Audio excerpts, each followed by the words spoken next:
सहकारी पतसंस्था मर्यादित करार 28वी वार्षिक सर्वसाधारण सभा या ठिकाणी संपन्न होते आणि या सभेचे अध्यक्षस्थान आपल्या संस्थेचे संस्थापक माननीय श्री रमेश पिसाळ दादा यांनी स्वीकारावं अशी मी विनंती करतो.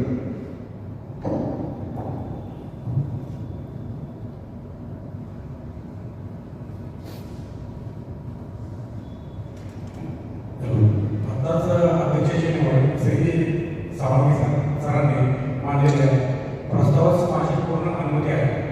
धन्यवाद. बरं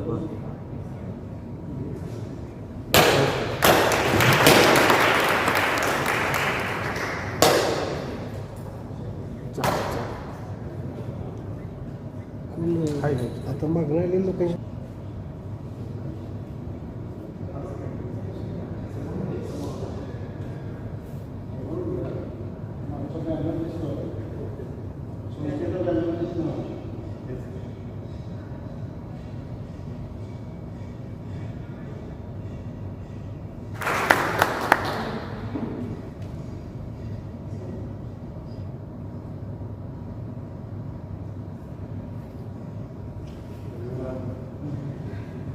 या कार्यक्रमाचे अध्यक्ष तथा संस्थेचे संस्थापक रमेश पिसाळ दादा, चेअरमन माननीय Shri Adhiram Waghmana, vice chairman Shri Pralhad Salunkhe sir, मुख्य मार्गदर्शक संचालक माननीय श्री सुभाषरावजी जाधव साहेब, माजी चेअरमन पटेल साहेब, उपस्थित संचालक संचालिका, केडीदार हितचिंतक व सर्व सन्माननीय सभासद बंधू भगिनींचे मी हार्दिक व मनपूर्वक स्वागत करतो.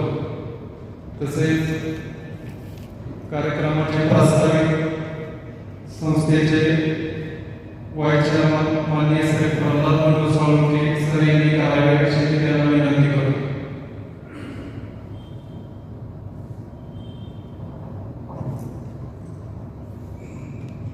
सोलाई नागरी सहकारी पतसंस्था मर्यादित करार ची 28वी वार्षिक सर्वसाधारण सभा या ठिकाणी मोठ्या उत्साहाने संपन्न होते. खरं तर अजून सभासद यायला तर अनेक जण प्रश्न विचारतात की तुमची सभा कुठे होती. जेव्हा सांगितलं जातं हॉटेल सभा तेव्हा खरंच अनेकांच्या डोळ्यावर उतरवतात. अनेक जण म्हणतात अरे वा छान सगळं हॉटेलला सभा घेणार. आता ही सभा या ठिकाणी घेण्याचं कारणही तसंच आहे. आमच्या दृष्टीनं ठराविक मंडळी स्पेशल आहे. अगदी संचालक असो, सभासद असो, ठेवीदार असो किंवा कर्जदार असो, ही सगळीच मंडळी आमच्या दृष्टीनं स्पेशल आहे आणि त्या सगळ्यांना एकत्रितपणे या सुंदर अशा ठिकाणी आढावा आणि तिथं सभा घ्यावी हा त्या पाठीमागचा उद्देश असतो. आणि या सभेला आपण दरवर्षी एखादा वेगवेगळ्या क्षेत्रातला वक्ता आणत असतो, परंतु यावर्षी आपल्याला आपले जे प्रमुख पाहुणे आहेत माननीय श्री किशोर जाधव साहेब, तसं पाहिलं तर या क्षेत्रातले ते नामांकित आहे. खूप मोठं योगदान आर्थिक क्षेत्रामध्ये त्यांनी दिलेलं आहे आणि अनेक पतसंस्था आहेत, बँका आहेत, त्याच्यामध्ये त्यांनी कर्मचाऱ्यांना किंवा संचालकांना सुद्धा ट्रेनिंग दिलेलं आहे आणि त्या ट्रेनिंगचं फलित असं की त्यातल्या संस्था प्रगतीपथावर गेलेली आहे. अशा पद्धतीचे प्रमुख पाहुणे आपल्याला या ठिकाणी लाभलेले तर त्यांचं सुद्धा आपल्या सर्वांच्या वतीनं मी हार्दिक स्वागत करतो. या संस्थेचे संस्थापक माननीय श्री रमेश पिसाळ दादा, संस्थेचे चेअरमन माननीय अधिराम वाघमाना, आमचे मार्गदर्शक आणि यशस्वी उद्योजक सुभाषरावजी जाधव साहेब, त्याचप्रमाणे माजी चेअरमन पटेल साहेब, उपस्थित सर्व संचालक, कर्मचारी वर्ग आणि आमच्या दृष्टीनं सगळ्यात जिव्हाळीचा असणारा सन्माननीय सभासद बंधू आणि भगिनी. तसं पाहिलं तर प्रमुख पाहुण्यांना मी सांगू इच्छितो की आमची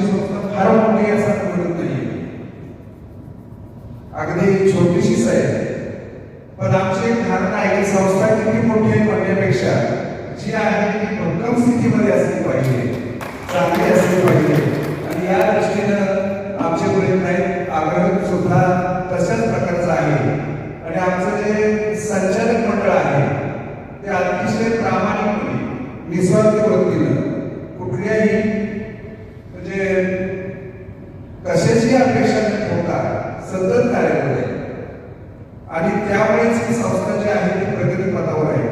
आज पाहिलं तर या आर्थिक संस्थांच्या पुढे खूप मोठे आव्हान आहे, प्रचंड स्पर्धा आहे.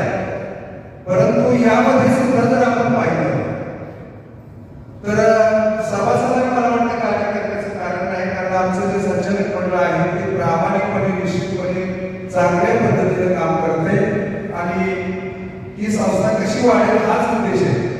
आणि तसं पाहिलं तर या सर्व संचालक मंडळाचं एक वैशिष्ट्य आहे, त्यांच्या जीवनाचे दोन भाग आहेत. एक उदरनिर्वाहासाठी स्वतः जगण्यासाठी ते काहीतरी प्रत्येक क्षेत्रामध्ये उत्तम कामगिरी करत आहेत, तो भाग त्यांचा वेगळा आहे, तो जगण्यासाठी आहे. परंतु इतर जो भाग आहे या संस्थेमध्ये काम करणं हा खरं तर आम्ही सगळेजण आनंदासाठी करतोय. आमच्या सभासदांचं हित व्हावं, सभासदांना सुद्धा आर्थिक क्षेत्रामध्ये त्याला सुद्धा प्रगती करता यावी या उद्देशानं आमचे सगळे संचालक मंडळ सतत कार्यरत असतात. कधीही आम्ही कुणाकडे पद आहे कुणाकडे पद नाही असं सुद्धा आम्ही कधी पाहिलेलं नाही. सगळेच अगदी आपलं जे योगदान आहे या संदर्भात देत असतात. तर अशा पद्धतीनं एक सुंदर अशी आम्ही संस्था चालवत आहोत. परंतु तरी सुद्धा काय होतं की जे काही सगळं व्यवहार आहे, प्रत्येक माणसाला सगळीकडेच व्यवहार दिसते आणि त्यामुळे आम्हाला सुद्धा काही वेळा प्रश्न करतात अनेक जण की तुम्ही एवढं करताय, ठीक आहे म्हणजे सगळं काय करताय, मग काय फुकट करताय का, काय त्याच्यात फायदेच असेल ना. परंतु आम्ही मात्र तो विचार केलेला नाही. तिथं नेहमीच समजा व्यवहारिक वागणं योग्य नाही. समाजासाठी सुद्धा आपलं काहीतरी ऋण आहे, त्याच्यामधून बाहेर पडण्यासाठी का होईना आपण निस्वार्थीपणे काही क्षेत्रामध्ये काम करायला हवं आणि या दृष्टीनं आम्ही कार्यरत आहोत. आणि कधी कधी काही म्हणतात पण मला असंही काही नाही, आम्हाला मिळतच काही नाही असंही आम्ही म्हणत नाही. निश्चितपणे आम्हाला मिळते. समजा आपला एखादा सभासद आला आणि त्याने सांगितलं की आपल्या संस्थेचं आम्ही कर्ज घेतलं, त्यातून व्यवसाय निर्मिती केली, काही कुटुंब आमची जगत आहे, तेव्हा मात्र मिळणारा आनंद अतिशय वेगळा असतो आणि खरा तोच आमचा आनंद आहे आणि तोच आमचा फायदा आहे, दुसरा याच्यापेक्षा वेगळा फायदा नाही. तर अशा पद्धतीनं आम्ही कार्यरत आहोत. आता कर्ज सुद्धा वितरणाचं जर पाहिलं, कर्जाचे प्रकार आपल्याला आहे, व्यक्तिगत स्वरूपाचं कर्ज आहे, तारण कर्ज आहे, लोक घेत आहेत. आणि तसं बघितलं तर कर्जदार जो आहे तो मात्र प्रामाणिक असला पाहिजे. ज्या कामासाठी कर्ज घेतलेलं त्याच कामासाठी ते घर वापरलं गेलं पाहिजे आणि त्यातून त्यांचीही प्रगती साधली पाहिजे आणि संस्थेला सुद्धा त्याचा हिस्सा मिळाला पाहिजे. या पद्धतीने खरं तर सगळ्यांनी काम करणं गरजेचं आहे. गेल्या वर्षी अनेकांनी सुचवलं की आपण सोने तारण कर्ज दुरुस्त करूया आणि गेल्या मीटिंगला आपण ठरवलेलं होतं. त्याप्रमाणे अतिशय अत्यल्प तारण 9.5% सोने घालून करणं इतकं सोपं नाही. बँकामध्ये सुद्धा काही 10-10.5% व्याजदर आहे आणि आपल्याकडे 9.5% गेल्या वर्षापासून 1 वर्ष झालं आपण कर्ज वितरण करतोय आणि अतिशय चांगल्या पद्धतीनं कर्ज सुद्धा आपली त्यामध्ये गेलेली आहे. आणि तुम्ही म्हणाल त्यात वेगळं तुम्ही काय केलं, तर नक्कीच वेगळं केलं. इतर ठिकाणी तुम्हाला कर्ज घ्यायचं म्हटलं, राष्ट्रीय बँक असो किंवा इतर असो, किती हेलपाटे मारायला लागतात, किती कागदपत्र लागतात मला सांगा. पण आमचा जो कर्मचारी वर्ग आहे तो अतिशय तत्पर आहे. कमीत कमी वेळामध्ये कधी कधी 2 तासाच्या आत एखाद्याने समजा सोने आणलेलं असेल, सोने घाण करायचं असेल तर 2 तासाच्या आत त्यांना कर्ज घेऊन घरी सुद्धा आम्ही पाठवलेलं आहे. म्हणजे इतकी तत्पर सेवा त्यामध्ये निश्चितपणे आम्ही दिलेली आहे. तर कर्जदारांना मी आव्हान करेन, संस्था आपली आहे ती टिकली पाहिजे, वाढली पाहिजे. यासाठी सगळ्यांनी ज्या पद्धतीने कर्ज घेतलेलं असेल किंवा त्याला हप्ते कसे असतील त्याप्रमाणे सगळ्यांनी वेळेत भरा. निश्चितपणे तुमचाही विकास होईल, संस्थेचाही विकास होईल. आता प्रश्न दुसरा येतो ठेवीदार. आपल्याकडे ठेवीचे पण प्रकार बरेच आहेत, परंतु साधारणपणे 2 ठेवी सगळ्यात जास्त चालते, मुदत ठेवी योजना आणि समृद्धी ठेवी योजना. ही अतिशय प्रसिद्ध आहे आपल्या संस्थेमध्ये. तर याच्यामध्ये सुद्धा अनेक जण म्हणजे ठेव ठेवत आहेत आणि खरंच मला खरं सांगायला मला आनंद वाटेल की आम्ही ठेववाड सप्ताह कधी साजरा केलेला नाही. आज 28 वर्ष आमची झाली, ठेववाड सप्ताह नाही. आमचा कुठला कर्मचारी मुलांकडे ठेव द्या म्हणून गेलेला नाही. आम्ही संचालक मंडळातलाही कुणी गेलेलो नाही. परंतु ठेवीचा जो ओघ आहे तो निश्चितपणे अतिशय चांगला आहे. आणि खरं तर त्यांनी त्या ठेवीदाराने दाखवलेला आमच्यावरचा तो विश्वास आहे. त्याचा तो विश्वास होऊ नये, त्यांचा विश्वास आम्हाला जपायचा आहे. आणि त्या दृष्टीने सुद्धा आम्ही कार्यरत आहोत. आणि ठेवीदारांची असेच म्हणजे थोडासा अशाच पद्धतीने ठेवी वाढाव्यात आणि सभासदांनी सुद्धा इतर ठेवून न ठेवता निश्चितपणे आपली ठेव सुरक्षित आहे का तर आहेच. कारण 28 वर्षामध्ये आपला कारभार पाहिला, अतिशय काटकसरीचा कुठेही नको तिथं खर्च केलेला नाही, काटकसरीचा आहे. आपण सुद्धा आपल्या ठेवी खरं तर आपल्या संस्थेत ठेवाव्यात अशी मी फक्त विनंती करतोय आणि आपण ठेवाल अशी अपेक्षा व्यक्त करतो. आता प्रश्न कसा येतो की संचालक मंडळ फार तर गाईडलाईन द्यायचं काम करते, परंतु प्रत्यक्ष कार्य करण्याचं काम जे आहे ते आमचा कर्मचारी वर्ग करत असतो. आणि हा जो कर्मचारी वर्ग आहे तो आपला कर्मचारी वर्ग निश्चितपणे अतिशय चांगली सेवा देतो. कमीत कमी वेळामध्ये अगदी आपुलकीची सेवा, पटकन समजा कागदपत्र काय अपुरत असले तरी पूर्ण करून घेता येते. म्हणजे गरज पडली तर अगदी सगळ्या सेवा भरायचं काम सुद्धा आमचा कर्मचारी करतोय. आणि अतिशय तुम्हाला नेहमीच सहकार्य त्यांच्याकडून मिळते. तर त्यांचा सुद्धा या संस्थेच्या जडणघडणीमध्ये निश्चितपणे वाटा आहे. आता प्रश्न कसा आहे की बदललं पाहिजे का बदलायला नको, अनेक हा प्रश्न येतो. कधी कधी असं होतं की जुनं तेच होतं, मग कशाला बदलायला नको. परंतु नेहमी जर तसं आपण राहिलं, समजा वाहतुकीची साधनं खूप आहे, मुंबईला जायचं आहे, एखादा म्हटलं मी बैलगाडीने जाईल का तर जुनं तेच होतं, तर कदाचित आपण प्रवाहाच्या बाहेर जाऊ. असं करून आपल्याला चालणार नाही. बदल हा आपण सुद्धा स्वीकारला पाहिजे. आणि त्या दृष्टीनं आपल्या संस्थेमध्ये आपण बदल हा स्वीकारतो. थांबला तर संपला, आता काय म्हणजे योगच एवढं स्पर्धेच आहे. आणि त्या स्पर्धेमध्ये आपण टिकून राहण्यासाठी थांबून उपयोगाचा नाही. बदल हा निसर्गाचा नियम आहे आणि त्यानुसार आपल्या संस्थेमध्ये बदल हे केलेले काळानुरूप जे बदल करावे लागतील ते केलेले. गेल्या वर्षी बघितलं की आपलं सॉफ्टवेअर खूप जुनं होतं, ते व्यवस्थितरित्या काम करत नव्हतं, सेवा देण्यामध्ये अडचणी होऊ लागले, जलद सेवा होत नव्हती. आणि त्यासाठी मग काय केलेलं होतं की गेल्या वर्षी आपण एक सॉफ्टवेअर खरेदी केलेलं आहे आणि ते व्यवस्थितरित्या सध्या चालू आहे. आणि त्याचा सुद्धा लाभ घ्यायला काय हरकत नाही. समजा आपण कागदपत्र व्यवस्थित दिली तर एसएमएस सुद्धा आपण मिळू शकतो, सुद्धा काही सुविधा मिळू शकतात. तर सगळ्यांनी हा बदल जो आहे तो आपण स्वीकारूया.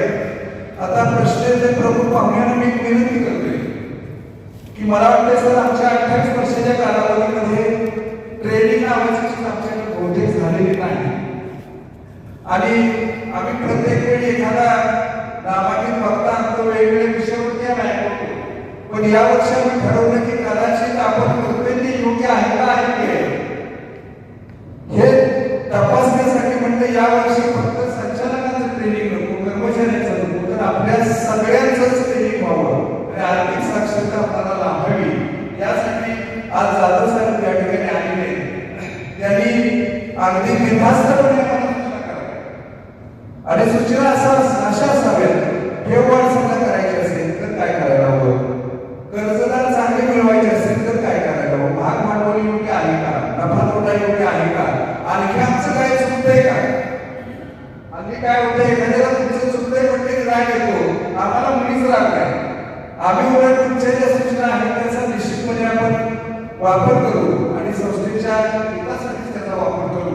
आणि एक आदर्श संस्था आणि सगळ्यांच्या जीवाभावाची संस्था आणि एक विश्वासार्ह असलेली संस्था ही ओळख मात्र आपण सगळ्यांनी प्रयत्न केला निश्चित पद्धतीने टिकेल. आणि सगळ्यांनीच तशा पद्धतीचा प्रयत्न करूया. आणि मी साहेबांना सुद्धा सांगू इच्छितो की त्यांनी आम्हाला अतिशय उत्तम असं मार्गदर्शन करावं. त्यांच्या मार्गदर्शनाचं नाम आम्ही निश्चितपणे घेऊ. तर अधिक मी बोलत नाही तर मी तर थांबतो. जय हिंद, जय महाराष्ट्र. अतिशय उत्कृष्ट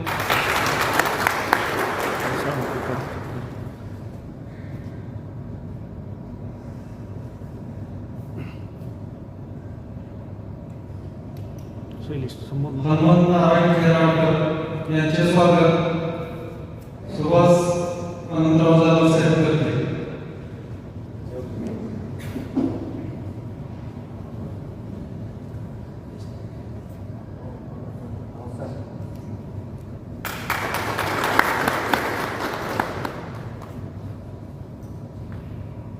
विष्णू सीताराम देसाई यांचे स्वागत निंबाळकर साहेबांनी करावयाची विनंती.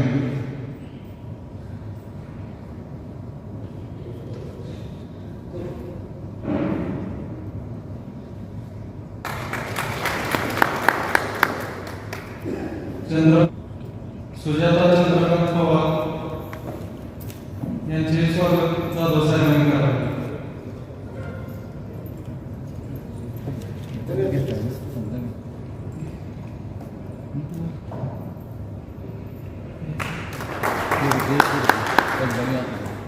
सह्याद्रीराव पवार साळुंखे साहेब यांचे स्वागत करते.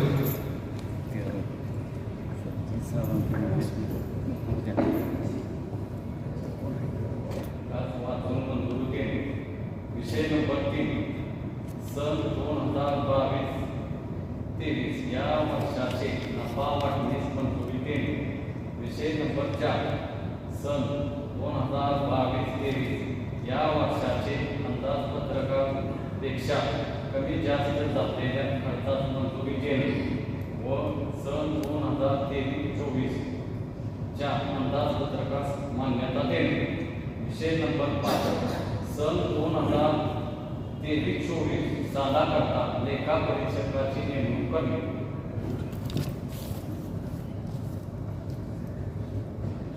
नमस्कार. व्यासपीठावरती मान्यवर साळुंखे सर, जाधव साहेब, अन्य मान्यवर, पहिल्यांदा गोष्ट सांगायची म्हणजे असं दुःख वाटतं की साळुंखे सरांनी सांगितलं आता की 28वी सभा आपली प्रसन्न आणि आनंदात वातावरणात चालू झालं आहे. पण बघायला गेलं तर सभासद मोजक्या पोटावर उठले. खरोखर सांगायचं संचालक मंडळ किंवा आम्ही स्वतः सकाळी 9:30 वाजल्यापासून आम्ही बोर्ड लावणे, पिना लावणे, टेबल सरळ करणे हे सगळं काम करतोय संचालक मंडळ. पण ॲक्च्युली आपण सगळ्यांना 11चा टायमिंग दिलेला आहे. माझं म्हणणं एवढंच आहे की सगळ्या सभासदांनी कळकळीने 1 वर्षासाठी आम्ही जेवणाचा कार्यक्रम याच्यासाठी ठेवतो की प्रत्येकाने येऊन एक पोटभर जेवण करून आणि सगळ्यांना भेटून सगळ्याची ओळख करून जावं ही अपेक्षा असते. त्याच्यामुळं इथून पुढे पुढच्या वर्षी कमीत कमी आपण लवकर यावं ही अपेक्षा करून मी पुढचं वाचन चालू करतो. सन 2023 ते 24 नफा वाटणी टोटल नफा आपल्याला 4,62,062 पैसे झालेला आहे. त्याच्यामध्ये नफा वाटणी असा आहे, रिझर्व्ह फंड 1,16,265 रुपये, इमारत निधी 1,00,000 रुपये, डिव्हिडंड आपण प्रत्येक वर्षाला आपण 7% जात होतो. आता ह्या वर्षी अनुदान म्हणजे प्रॉफिट चांगलं झाल्यामुळे तुमचा डिव्हिडंड 10% काढलेला आहे. जवळपास 1,80,652 रुपये की आपल्याकडे ठेवी जास्त येतात. आणि आता बँकेचं मला असं समजतं दादा साहेब की आमच्या बँकेचं 9% व्याजरेट आहे ठेवीला. असं नाही आहे कुठं, असं मला वाटतं. मी त्याचा अभ्यास केला नाही, कारण मी सकाळी 8:30ला कंपनी जातो, रात्री 8:30ला येतो आणि मंगळवारी 4 तास बँकेत असतो. हे माझं नेहमीचं वेळापत्रक असतं.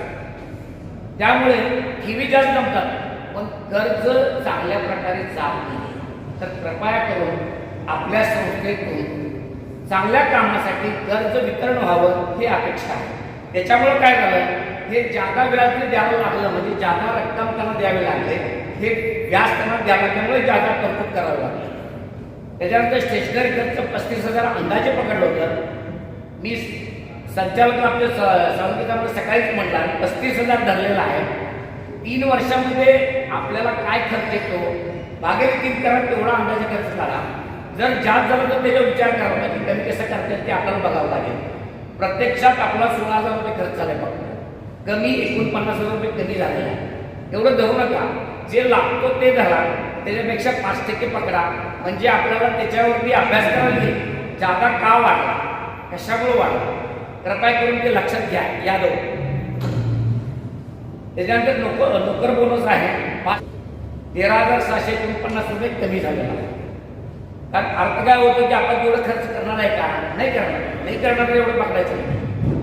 ऑफिस भाडे आहे 1 लाख झालेला आहे, 1,77,000 झाले, 77,000 रुपये जास्त झालेला आहे. वार्षिक सभा खर्च 1 लाख अंदाजे केलं होतं. गेल्या वर्षी अचानक एकदम 20-25 लोक जास्त आल्यामुळे त्याच्यामुळे आपल्याला समाजात एकदम पडल्यामुळे 38,000 रुपये एक्स्ट्रा खर्च झाले, 38,495 जास्त. डेट स्टॉक फीज 66,000 भरलेलं आहे, त्याच्यामध्ये 69,183 रुपये झाले, जादा खर्च 3,183 रुपये झाले. जाहिरात खर्च आपल्याकडे नसतो. त्याच्यानंतर पुढच्या वर्षासाठी हे बी आपल्याला बदल करावा लागेल. मी अंदाजे खर्च दिलेला आहे, वेळ नसल्यावर आपण तो वाचून दाखवतो ते, कारण एवढं पकडायला नाही पाहिजे. कर्जावरील व्याज 52 लाख रुपये आहे, गुंतवणूक व्याज 20,25,000 आहे आणि इतर चार्जेस 25,000 रुपये आहे. हो, धन्यवाद.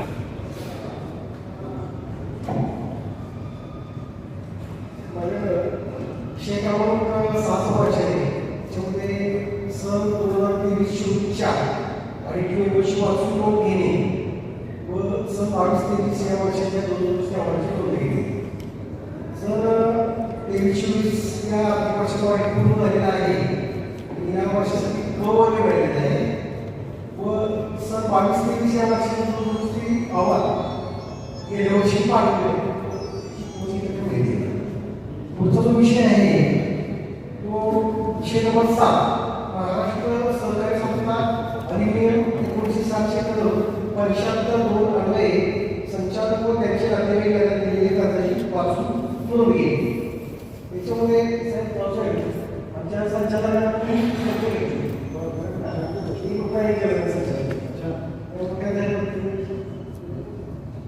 पुढचा जो विषय आहे वार्षिक संपादन सभेस अनुपस्थित असणाऱ्या सभासदांची अनुपस्थिती क्षमा. यानंतर शेवटचा विषय क्रमांक 9, संस्थेचे विद्यमान चेअरमन आणि अध्यक्ष व सर्व संचालक मंडळ सभासदांना आनंद होतो. काळानुसार बदल करण्याच्या दृष्टीने आपण संस्थेसाठी नवीन सॉफ्टवेअर खरेदी केली आहे, त्याचा वातावरण सुरू झालेला आहे. त्यामुळे कामाचा सुसूत्र आहे. सेवा आपण सुरू करत आहोत. त्यासाठी सभासदांना विनंती करतो की आपला व्हॉट्सअप नंबर संस्थेत द्यावा, जेणेकरून ही सेवा देता येईल. त्याचप्रमाणे खाते उघड करण्यासाठी केवायसी पूर्ण करणे गरजेचे आहे. त्यासाठी सभासदांनी एक फोटो, आधार कार्ड, झेरॉक्स, पॅन कार्ड संस्थेत जमा करून सहकार्य करावे.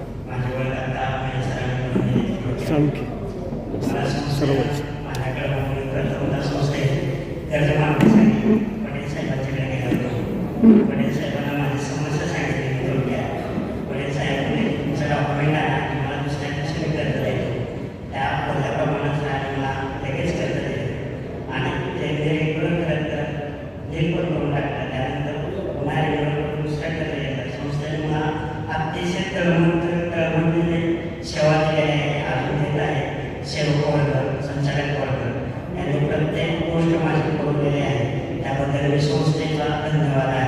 प्रदर्शन करावं संचालकांनी.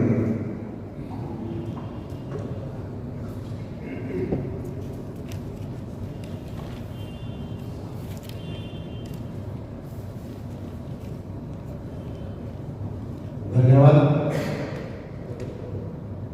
आज सोमय्या सहकारी पतसंस्थेच्या 28व्या वार्षिक सर्वसाधारण सभेमध्ये आपल्या सर्वांची दादाचं म्हणाले थोडं वेळ द्यायला पाहिजे आणि भारतीयांच्या दृष्टीने ही निश्चितच गोष्ट आहे की आपल्याला कधीच वेळेचं भान नाही. त्यामुळे काय झालं, आपण बऱ्याच वेळा वेळेचं खूपच म्हणजे जग कुठे गेलं आपण कुठं आहोत. साधी गोष्ट इथे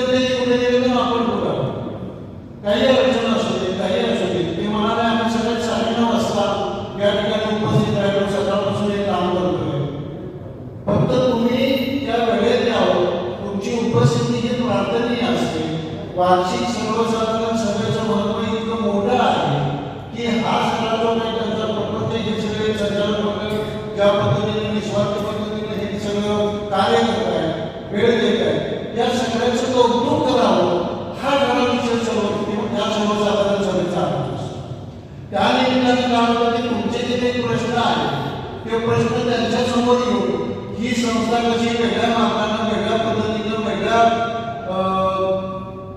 वाटचालीने आपल्याला काही सहकार्य करू शकते अशा स्वरूपाचं मार्गदर्शन हे सभासदांकडून संचालकांना करावं अशी अपेक्षा.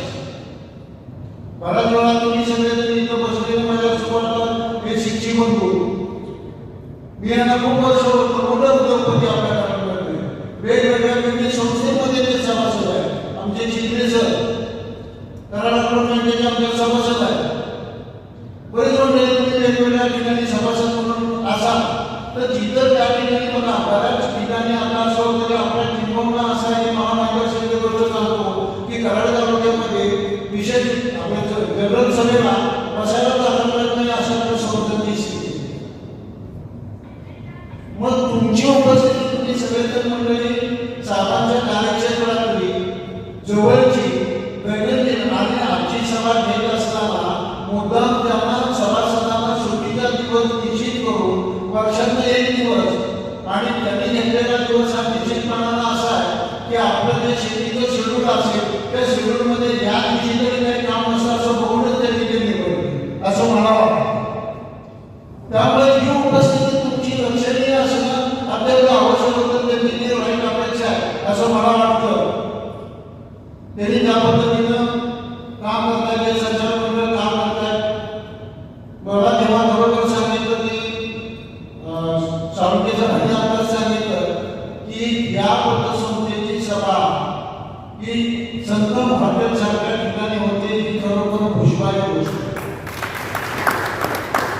कारण संगम हॉटेल हे फार पूर्वीपासून करायचं एक मोठं नामांकन असलेलं असं हॉटेल आहे आणि त्या हॉटेलमध्ये त्यांनी चव्हाणी जो काही उद्देश सांगितला तो मला इतका अतिशय माझ्या मनाला भावला की संचालक बऱ्याच वेळा असं होतं की वेगवेगळ्या संस्थेमध्ये सर्वसाधारण सभा होते तेव्हा सभासदांना तिथल्या तिथं जेवण दिलं जातं, संचालक मंडळ मात्र बाहेरच्या हॉटेलमध्ये जातं. परंतु या संचालक मंडळाचा सभासद मी ग्राहक आणि जे कोणी असं ते आम्ही एक समान आहोत म्हणून त्यांनी एक समानतेची जी भूमिका आहे म्हणून त्यांनी एक समानतेची भूमिका तुमच्यापर्यंत पोहोचा म्हणून दरवर्षी त्या संगम हॉटेल सारख्या ठिकाणी जेवण आपल्याला देतात या गोष्टीचा आनंद आपण घेतो ही खरोखर मोठी गोष्ट आहे. बऱ्याच वेळा असं होतं की मी आता किती वर्ष झाले कराड शहरामध्ये राहतो परंतु मी एक किंवा दोन दिवस संगम हॉटेलमध्ये जेवलो असतो. बऱ्याच लोकांनी अशी अपेक्षा असते की अशा चांगल्या हॉटेलमध्ये जाऊन आपण जेवण घ्यावं. पण काही दृष्टीनं काही वेळा आपल्याला आर्थिक दृष्ट्या जमत नाही, काही वेळा तिथं कसं जायचं म्हणून पैसा असून आपल्याला काही मॅनर्स माहीत नसतात म्हणून आपण जातो. पण ही संधी आपल्याला जे संचालक मंडळ उपलब्ध करून देतो ही फार मोठी गोष्ट आहे असं मला वाटतं. त्याबद्दल संचालक मंडळाच्या सर्वांच्या वतीनं आपण अभिनंदन करूया. त्याचबरोबर मला इथं असं सांगितलं किंवा पहिल्यांदा जो हा काही सत्कार असा आपण केला त्यांनी खूप छान वाटलं की ज्येष्ठांचा आशीर्वाद आणि आशीर्वाद घेण्याची ज्या संस्थेने भूमिका असते ना ती संस्था निश्चितप्रमाणे प्रगतीच्या मार्गावरच असते. हा जो जिव्हाळा आहे तो मला या ठिकाणी दिसला. प्रत्येक माणसाचं सभासदाचं या ठिकाणी पुष्प देऊन गावाला जे काही स्वागत केलं ते स्वागतामागच्या पुष्पाची भूमिका लक्षात घ्या की तुमचं मनापासून केलेलं स्वागत ही त्यात मोठी. आणि हा जो जिव्हाळा आहे तो जिव्हाळा या ठिकाणी या संस्थेच्या रूपाने जोपासला जातो. इथं काम करणारी जी मंडळ आहे त्यांनी आता सर्वांना सांगितलं ते म्हणजे सकाळी पुढे म्हणजे आम्ही काही कुठल्याही प्रकारचं शुल्क पण घेतलं किंवा जे काही तुम्ही जाणकार मंडळी बसला बऱ्यापैकी आपल्याला असं लक्षात येईल की संस्था माणसं उभे करतात. आता आपले अध्यक्ष संस्थापक अध्यक्ष 28 वर्ष झाली चौकीला संस्थापक अध्यक्ष आहे. सावंगी सर म्हणाले संस्था फार मोठी नाही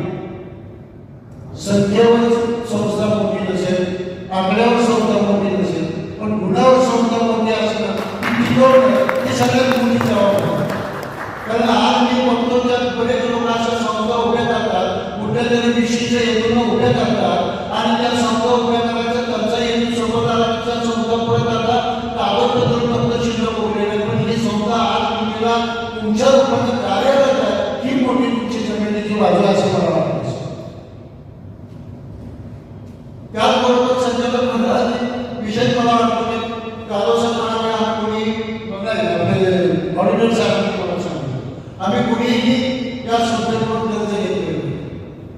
मित्रांनो, ही फार मोठी तुमच्या दृष्टीने या संचालक मंडळाने ही जी काही जबाबदारी घेतलेली आहे ती किती निस्वार्थपणे आहे हे फक्त लक्षात घ्या. कुठलंही मागत नाही, कुठलंही कर्ज नाही. बऱ्याच वेळा असं होतं की माझ्या जो काही उद्योग असतो त्या उद्योगाला कर्ज पुरवठा करण्यासाठी लोक संस्थेचा उपयोग करतात. पण इथं या ठिकाणी असं चित्र दिसत नाही. ही निश्चितच तुमच्या माझ्यासाठी या संस्थेच्या प्रगतीच्या दृष्टीने अतिशय आदर्शवंताची ही विचारसरणी आहे. आणि त्यामुळे हे लोक संचालक मंडळ आणि तुम्ही सगळेजण, कारण तुम्ही सगळेजण यासाठी जे काही संचालक मंडळ निवडले तुम्हीच निवडले, बरोबर आहे ना? ते तुम्हीच निवडले. तुमची निवड किती चांगली आहे हे याचं भाग कुठं प्रतीक आहे. त्यामुळे तुम्ही सगळे त्यासाठी अभिनंदनास पात्र असं मला वाटतंय. हे सगळं करत असताना हे आम्ही करताना असं म्हणाले की या गोष्टीचा आम्हाला आनंद मिळतो. सांगण्याचं म्हणाले की हे सगळं करत असताना आम्हाला आनंद मिळतो. लक्षात घ्या मित्रांनो, बरीच माणसं फळासाठी काम करत असतात.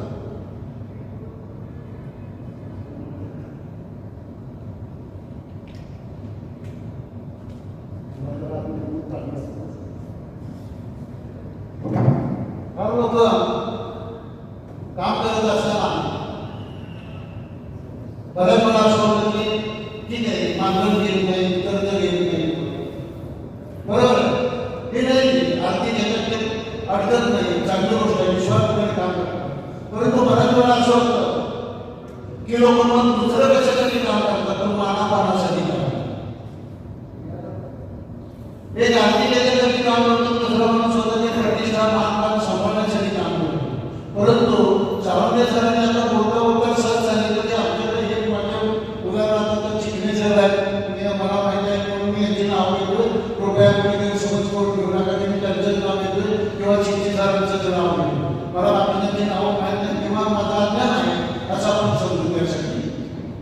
तर हे जे यशस्वी उद्योजक आहे, हे उद्योजक यशस्वी होताना बघणं हा त्यांचा आनंद आहे असं देखील आता कायद्यानुसार जास्त जबाबदारी मात्र संचालक मंडळावर.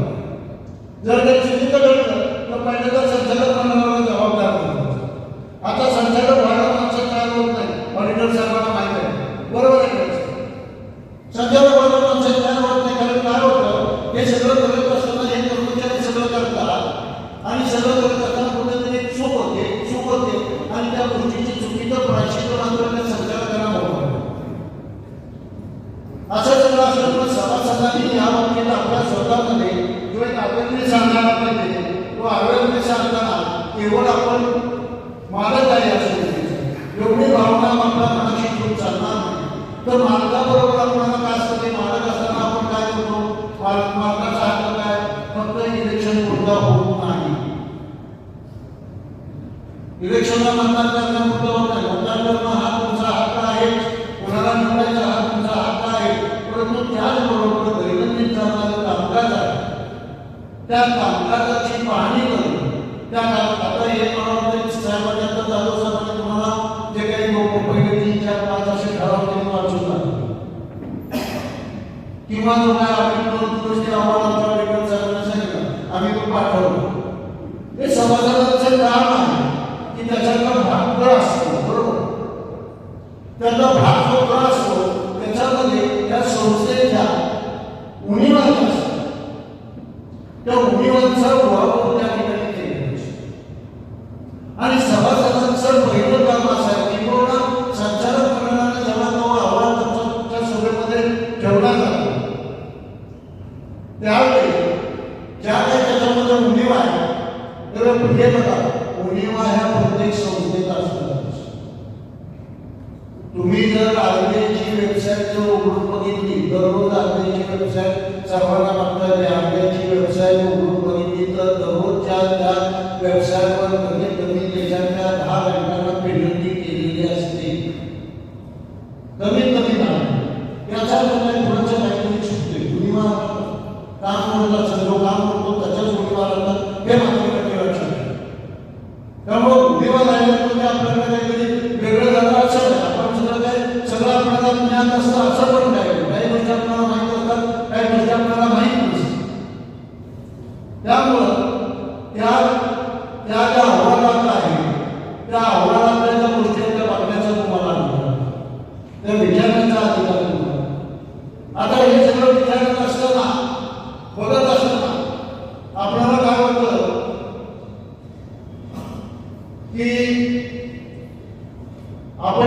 हे बघतो किंवा त्या गोष्टीची हे जे आपण जे हक्क बघतो त्या हक्काबरोबर आपल्याला आपल्या जबाबदारीची जाणीव असणं अत्यंत आवश्यक आहे. कारण हक्क साधणं वेगळं आणि जबाबदारी निभावणं हा विषय वेगळा. जबाबदारी या कारण आहे की आता सरांनी सांगितलं की आमच्याकडे ट्रेनिंगसाठी आम्हाला पुढे जावं. गेल्या 48 वर्षात या संस्थेनं ठेवीसाठी आमच्या कर्मचाऱ्यांनी किंवा वेगळी कुठली योजना या संस्थेला आधार करण्यामध्ये या ठिकाणी या संचालक मंडळावर या संस्थेवर या कर्मचाऱ्यांवर जो काही या ठेवीदारांनी जो काही सभासदांनी जो काही विश्वास ठेवलेला आहे ही फार मोठी गोष्ट. ही जबाबदारीची आहे. पण ही जबाबदारीची जाणीव ठेवत असताना मला तुम्हाला फक्त इतर सगळे सभासद मला तुम्हाला फक्त विनंती करायची. बहुतेक करून तुम्ही सगळेजण मला वाटते आमच्या या सगळ्या संचालक मंडळ साहेबांच्या वेगवेगळ्या संस्थेमध्ये नोकरी कार्यरत आहेत. म्हणजे मला मिळालेली माहिती आहे. बरोबर आहे. माझी तुम्हाला सभासद म्हणून विनंती आहे, तुम्ही जो काय अहवाल आहे तो अहवाल जर वाचला त्या अहवालातलं ताळेबंद आहे तो ताळेबंदातल्या लायबिलिटीमध्ये जबाबदारीची जी जबाबदारी आहे ती जबाबदारी या शब्दावर बोलतो. जबाबदारी जी आहे त्या जबाबदारीचं पहिलं वाक्य असं असतं त्या बॅलन्स शीटमध्ये जर पहिलं असतं अधिकृत भाग भांडवल. संस्थेचा अधिकृत भाग भांडवल किती आहे माहिती आहे तुम्हाला? कोण सांगू शकेल सभासद? कोण सांगू शकेल? आपल्या संस्थेचं अधिकृत भाग भांडवल किती? 1,20,00,000. बरोबर आहे सर? 1,20,00,000 रुपये अधिकृत भाग भांडवल म्हणजे ही संस्था 1,20,00,000 रुपयापर्यंत शेअर कॅपिटल गोळा करू शकतो. आता हे स्टोर 1,30,00,000 रुपये आहे. गेल्या 28 वर्षाला संस्था काम करते. डिपॉझिट मागायला आम्हाला कोणाकडे जावं लागत नाही. सर थोडंसं म्हणजे स्पष्ट बोलावं सर बोलतो तर आपण मला थोडंसं स्पष्टपणे बोलायचं तर आपण बोलू शकतो. म्हणजे गोष्टीचा पण त्रास होणार नाही. पुढे लवकर सुरू केला तर ते पण तुम्हाला काळजी करायची कारण अशा वेगवेगळ्या अशा तुम्ही आयडिया करा कर्जाच्या वेगवेगळ्या स्कीम करा आणि त्यासाठी सभासदांची जी गरज आहे ती सभासदांची गरज या निमित्तानं आपल्याला कशी भागवता येईल ते बघा. सरांनी कोणाशी बोलता असं वाक्य वापरलं की कर्जाचा विरोध आहे ना तो ज्या कारणासाठी आपण घेतलाय तो त्याच कारणासाठी केला पाहिजे. आणि आपल्याला हे सगळ्यात वाईट सवय की आपण ज्या कारणासाठी कर्ज घेतो ते कधी त्या कारणासाठी वापरत नाही. माझा स्वतःचा अनुभव असाच. मी स्वतः पण असंच करतो. ही आपली काय ही आपली आर्थिक म्हणजे फायनान्शियल रिस्क मॅनेजमेंट म्हणतो ना ती आपली.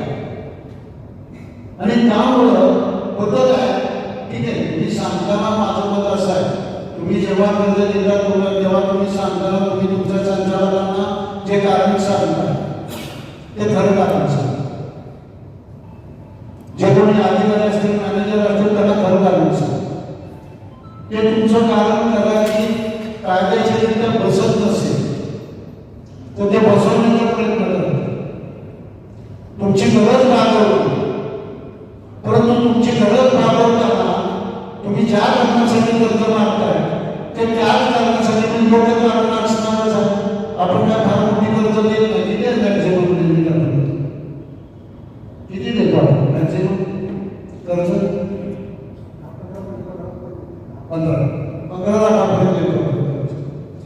तर हे जर आपण करत असतो तेव्हा त्या पैशाचा विनियोग भले तुम्ही जो माणूस असा करतो ते पैशाचा विनियोग ज्या कारणासाठी घेतला त्यासाठी कारणासाठी करत नसेल असं जेव्हा आपल्या लक्षात येत असेल तर त्या ठिकाणी त्या माणसाचा इतर काही सोर्स आहे तो होतो आणि तो सोर्स तुम्हाला कसा लाभ करता येईल त्याची गरज तर दाखवायची. आपल्याला हे असं करता येऊ शकतं तर तसं त्या पद्धतीने करा. तुमच्याही करता लागतील, संस्थेचाही फायदा होईल, संस्थेचा नफा वाढेल, संस्थेचा नफा वाढला की संस्थेचा रिझर्व्ह फंड वाढेल, संस्थेचा रिझर्व्ह फंड वाढला की संस्था सक्षम होईल, संस्था इमारत निधी निर्माण करेल. आणि मला वाटतं गेल्या 48 वर्षामध्ये संस्थेचा इमारत निधी हा खरं वास्तविक सक्षम आणि मोठा वाढला पाहिजे. तुम्ही इमारत निधीवर लक्ष द्या. इमारत निधीवर याच्यासाठी लक्ष द्यायचं की संस्थेची स्वतःची वास्तू निर्माण झाली तर आज जर तुम्ही त्या भाड्याचा जो खर्च करताय तो भाड्याचा खर्च तुमचा कमी. मग अशी तुम्ही पॅरेंटची असताना मला आनंद वाटला की तुम्ही त्या विषयावर अतिशय मला जर जागोसाचं कौतुक वाटलं. त्यांच्या पुढे ते ठरवत होते, ते पुण्यात वाचत होते, मनात वाचत की हा खर्च तुम्ही आला मग आपण चुकतोय का, आपण जागा नव्हतोय का, ते फार चांगलं वाटतं. ह्या ज्या गोष्टी आहेत तर त्या दृष्टीनं आपण हे संघटनासाठी बोलतोय तर त्या दृष्टीनं आपण जे आपलं जे काम आहे की जो काय विनियोग आपल्याला करायचा आहे पैशाचा तो योग्य पद्धतीने करा. खरं वास्तव तुमची संस्था आहे, घरातली माणसं आहे. हे जसं म्हणाले की बाबा रे बाहेर गेले तुम्हाला खरं सांगतो कर्ज देणाऱ्या संस्था अनेक आहे खूप आहे. पण त्यांच्याकडे पैसे देताना अनेक संस्थांमध्ये आता तुम्हाला मोबाईलवर पण तुम्हाला कर्ज मिळते माहिती त्याला काल परवाचीच मला वाटतं गोष्ट आहे ना. रवीची गोष्ट वाचली ना ती काय रवीला काय असतं रवीच ना ती परवाचीच गोष्ट ते कर्जच आहे. एका म्हाताऱ्या बाईला पुण्यातल्या तिच्या बांगड्या सोडून गेल्या तिच्या भूमिकेला शिकवायची काम परवाचीच मोठी दिली ऑनलाईन कर्ज मिळतं. पण ऑनलाईन कर्ज मिळत असताना त्याचे जे व्याजदर आहे ते आपण लक्षात घ्या. एक लक्षात घ्या ही गोष्ट सहज मिळते ना, सहज मिळते ती फार महागडी असते हे लक्षात घ्या. आणि जी गोष्ट कष्टाने मिळते ना ती आपल्या गोष्टीला आनंददायी असते. तुम्हाला काही हेल्पने मारायला कागदपत्रासाठी जावं लागत असेल तर ते करा. त्यातून तुमची सक्षमता साक्षरता निर्माण होते. साधी गोष्ट आहे तुम्हाला सांगतो. तुम्ही कर्ज घेत असताना तुम्हाला हे सगळ्यांना माहिती आहे की मला माहित नाही पण आजकाल सिव्हिल नावाचा एक जो प्रकार आहे सिव्हिल माहित आहे.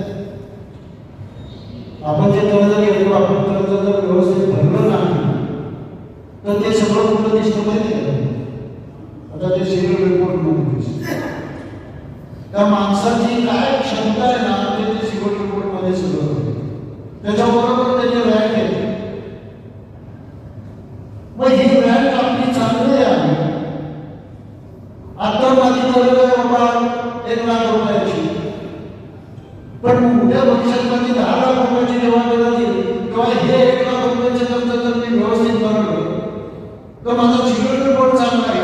कुठलीही संस्था किंवा ही संस्था तुम्हाला परत 10 लाख रुपये कर्ज देऊ शकते. त्यासाठी आपल्याला तुरंत रीपेमेंट हे अतिशय वेळेवर आणि व्यवस्थित करणं अत्यंत गरजेचं. तुमची अडचण असेल एखाद्या महिन्यात बँकेत सांगा बाबा या महिन्यात माझा हप्ता घेऊ नका किंवा या महिन्यात मी हप्ता भरू शकणार कोण माहिती का तुम्ही करणार पण ठीक आहे नका बोलू त्यांना काय वाईट वाटत नाही तर त्याच्यावर काय करतो दंड व्याजाला बरोबर तोटा आपणच असतो. आपण याचा कधी विचार करत नाही. ठीक आहे काळानुसार गरजेनुसार आपल्याला ती काही गोष्ट त्यावेळी जमत नाही तर त्यावेळी जमत नाही म्हणून तुम्ही असं करू नका. ते कर्ज भरायची जी वेळ असते ते वेळेत भरा असं मला तुम्हाला प्रामुख्याने सांगायचं आहे. हे जर तुम्ही व्यवस्थितरित्या केला तर संस्थेचा नफा चांगला होऊ शकतो. आता हे तुमचं संचालक मंडळ आहे त्याने अतिशय खूप चांगल्या पद्धतीने काम केले काम करतायत. सहबाळाची ठेवीसाठी किंवा कर्जासाठी काम करत असताना आपण काय विचार करतो की एखादं डिपॉझिट ठेवताना आपण काय विचार करतो? काय विचार करतो सगळं? तुम्हाला डिपॉझिट 10,000 रुपये करायचं, तुम्ही काय विचार करा? कोण सांगतो? काय विचार करा? मी सगळं डिपॉझिट ठेवलंय का सांगते? काय ना तुमचं डिपॉझिट? का नुसतं सभासद डिपॉझिट आहे ना? आहे काय विचार करतो आपण डिपॉझिट ठेवतो? शिकण्यासाठी काय करतो विचार? व्याजदराचा विचार, जास्तीत जास्त व्याजदर कुठला आहे त्याचा विचार. बरोबर आहे ना? बरोबर ना? माझ्याकडे पैसे आहेत ते ठेवत असताना मी मला 4 पैसे कसे काढतो तर याचाच विचार करणार ना. बरोबर आहे ना? बरोबर आहे? हे बरोबर आहे का? काहीतरी गोड नाही म्हणत. बरोबर आहे ना? पण माझं म्हणणं हे चूक आहे. आपण जास्त व्याजदराचा विचार करतो हे चूक आहे. कारण आपण ठेवणारे पैसे हे आपल्याला कधी लागणार आहे याचा कधी विचार केला. माझं म्हणणं असं आहे, मी जर 1 लाख रुपये या समितीमध्ये ठेवत असेल, मला घर बांधायचं असेल तर मला पैसे टप्प्याटप्प्याने पण ठेवत असताना ते पैसे ही सेव्हिंगला काही पैसे ठेवायला पाहिजे. 15 दिवसाच्या मुदत ठेवायला पाहिजे. तर मला माझ्या माहितीप्रमाणे बघितलं बॅलन्स शीटमध्ये 10 रुपयाचा आकडा मी बरोबर आहे. 10 रुपये स्कीम आता 10 रुपये कोणी ठेवत नाही. बरं कसं एवढ्या मोठ्या जबाबदाऱ्या मावळ्यांच्या कोणी घेत नाही. तुम्ही घेताय आनंदाची गोष्ट आहे, पण नका घेऊ. माझे तुम्हाला विनंती आहे, नका प्रेमात पडू द्या. 10 रुपयाच्या स्कीमच्या नका प्रेमात पडू. शॉर्ट टर्मच्या तुम्ही ठेवा. मॅक्सिमम तिथून पुढे ठेवताना शॉर्ट टर्मच्या ठेवा. थोडं खरं बोलावं का बोलतो. कारण काय होतं, लॉंग टर्मची जर लायबिलिटी घेतली तर आपल्याला भविष्याला बँकिंग सेक्टरमध्ये बदल होणार त्याची आपल्याला जाणीव नसते. तेव्हा मात्र आपण 100% अडचणीत येऊ शकतो. आणि ज्या ज्या बँकांनी जास्त व्याजदर दिलेलं आहे, लॉंग टर्ममध्ये मध्ये ठेवलेलं आहे, ते 100% अडचणीत आलेलं आहे. हे मात्र नसतं. त्यामुळे त्या दृष्टीने तुम्ही विचार करा.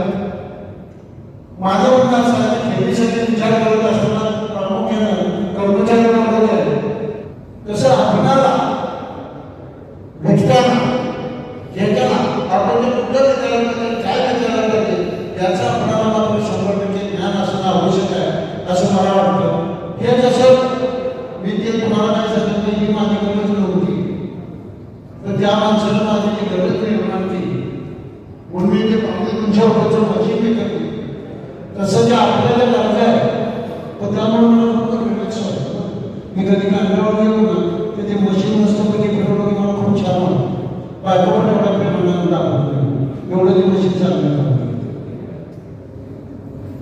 खरं सांगतो.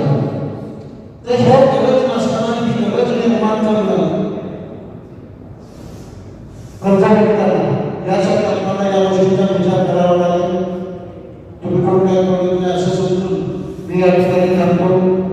माननीय संस्थेचे अध्यक्ष आणि संस्थापक संचालक मंडळ आणि तुम्ही सर्व उपस्थित आणि मला जे काही सुचतो मला माहिती नाही मी कसं बोलतो, बंद बोललो का काय बोललो मला माहिती नाही. पण मला जेवढं शक्य होतं मी मला ज्ञान तुमच्यासमोर ठेवण्याचा प्रयत्न केला. त्यातून तुम्हाला काही घेता आलं तर घ्या, नाही घेता आलं तर माझा सरांच्याकडे नंबर आहे तुम्हाला कमी कसं करायला लागते संस्थेला मार्गदर्शनाची. कारण माझे जे गुरु आहेत सरांचे मित्र आहेत ज्ञानचा व्यवसाय ते माझे गुरु आहेत प्रशिक्षण क्षेत्रातील बँकिंग क्षेत्रातील. तर मी त्यांच्याबरोबरच काम करताना क्लासचा असिस्टंट जनरल मॅनेजर झालो त्यांच्याबरोबर. तर ते माझे गुरु आहेत. तर तसं काय वाटतं त्यांचे प्रश्न तिथंच होती, पण तसं काय वाटतं तर मला कधी फोन केला तरी चालू शकेल. धन्यवाद. थँक्यू. अतिशय मोलाचं मार्गदर्शन केल्याबद्दल जाधव साहेब तुमच्या संस्थेच्या वतीने आभार. जीवन ज्यांचे तेजाचे शिखर गाठवी यशाचे अनेक अडचणी आल्या तरी कार्य केले मोलाचे. आभाराचे निमित्त फक्त स्नेह राहो जन्माचे, स्नेह राहो जन्माचे. जेथे आहेत या कार्यक्रमाचे शिल्पकार त्यांचे मानलेच पाहिजे. अनेकांच्या सहकार्यातून हा कार्यक्रम यशस्वी झाला, यासाठी आभार मानायचे काम करत आहेत संस्थेचे मार्गदर्शक संचालक सन्माननीय जाधव साहेब. धन्यवाद सर.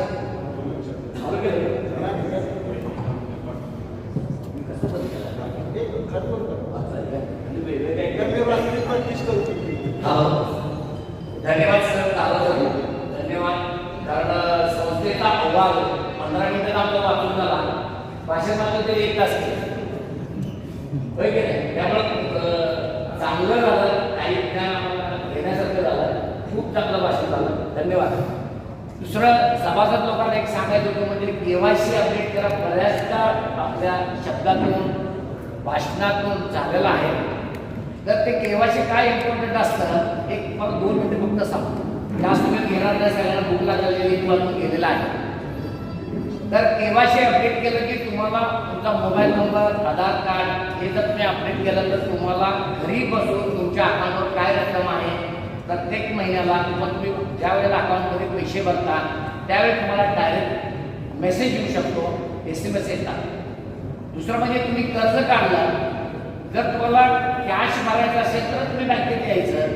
जर तुम्हाला ट्रान्सफर करायचं आहे अकाउंटवरून, तुम्ही डायरेक्ट बँकेच्या अकाउंटवरून तुम्ही बँकेला कर्जाच्या हक्क ट्रान्सफर करू शकता. असं आपल्याला सुविधा केलेलं आहे. त्याच्यानंतर कर्ज तुम्ही जाधव सर मला सांगितलं होतं की 25 लाखापर्यंत देतो, तसं नाही आपल्याकडे. 5 लाखापर्यंत आपण सभासद बघून आपण त्याला कर्ज देतो. त्याला 25, 30 लाख, 50 लाख देतो. कशावर देतो? जे ठेवतो आपल्याकडे 50 लाख, 60 लाख, 70 लाख, त्याच्यावरती आपण 80%, 90% जे कस्टमर बघून आपण त्याला तेवढे आपण पैशाची पूर्तता करून देत असतो. आणि दुसरं म्हणजे जर कर्ज उपलब्ध पाहिजे असेल, आता समजा एखादा कस्टमर आपल्याकडे 1-2 कर्ज दिला असेल, खरोखर अतिशय आनंदाची गोष्ट आहे. तो अपडेट करतो, प्रत्येक महिन्याला वेळ हप्ते भरतो. पण काही परिस्थिती आपल्याला जाणून येत नाही. तो 3 वेळा अकाउंट भरतो असं उदाहरणं आहेत आमच्याकडं. पण 4थ्या वेळेला नक्की तो गटाला टाकतो, कारण त्याने फायनान्शियल जो पैसे वापरतो. जसं तुम्ही मला सर सुद्धा म्हणलं की ज्या कामासाठी आपण पैसे देतो त्या कामाला वापरायला पाहिजे. जर त्यांचं गणित चुकलं, जर त्याला 4थ्यांदा कर्ज देतो त्यावेळी तो त्याचं गणित चुकत असतं. तर कृपया करून तसं होऊ नये. आपलं अपडेट राहायला पाहिजे. फायनान्शियल जेवढं कर्ज घेऊन जातो ते अपडेट त्या कामाला वापरायला पाहिजे आणि ते वेळेत भरायला पाहिजे. आणि दुसरं म्हणजे असं आहे की आपण आता सध्या आपण नोटीस जे पाठवतो सभासदांना, जे पाठवतो की सभा वार्षिक सभा असा आहे ज्याचे मोबाईल नंबर कृपया करून अजून एकदा सांगतो की अपडेट करा. इथून पुढं तुमचं, कारण आमचे संचालक बाकीचे लोक कर्मचारी लोक आहेत, गेले 8 दिवस झालं पोस्टेज करतात, घरी सांगतात, येता जाता भेटले की सांगतात त्यांनी, आणि बरंच त्यांनी पैसे खर्च करतात. आता काय त्यांनी रजिस्टर पण केलेलं आहे, बरोबर ना. तर हा आपला संस्थेचा खर्च कमीत कमी व्हायला पाहिजे, खर्च कमी व्हायला पाहिजे. पुढच्या वर्षी अहवालपत्र छापलं जाणार नाही आहे. आपण ते मोबाईलद्वारे SMS किंवा तुम्हाला व्हॉट्सअपद्वारे ते सर्टिफिकेट तुम्हाला जे जाहिरात आहे ते पाठवलं जाईल. ज्याच्याकडे तो मोबाईल स्मार्टफोन नसेल त्याला फोन करून आम्ही कळवत जाईल. हे नक्कीच केलं जाईल. धन्यवाद.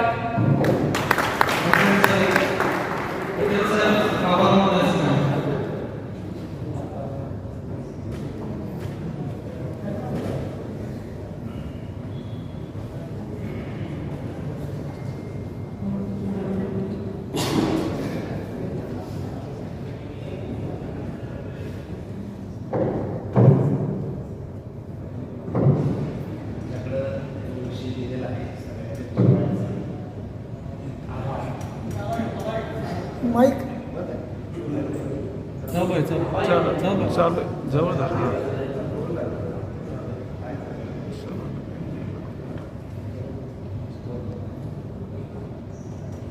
सोनायना सरकारी पतसंस्था मर्यादित करा. 68वी वार्षिक सर्वसाधारण सभा आज संपन्न. संस्थेचे अध्यक्ष माननीय श्री विशाल साहेब, कार्यक्रमाचे प्रमुख पाहुणे जाधव साहेब यांच्या उपस्थितीत ही सभा पूर्ण केली. संस्थेचे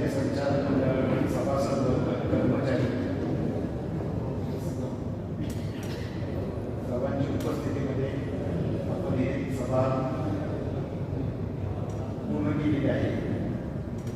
मी ते जाहीर करतो. आता आपण सगळ्यांना एकच वेळ लागलेली आहे.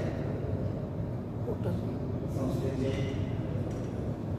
स्वाद घ्यायचा, सगळ्यांनी स्वाद घ्यावा. सभा संपन्न झाल्याची जाहीर. धन्यवाद. पलीकडच्या हॉलमध्ये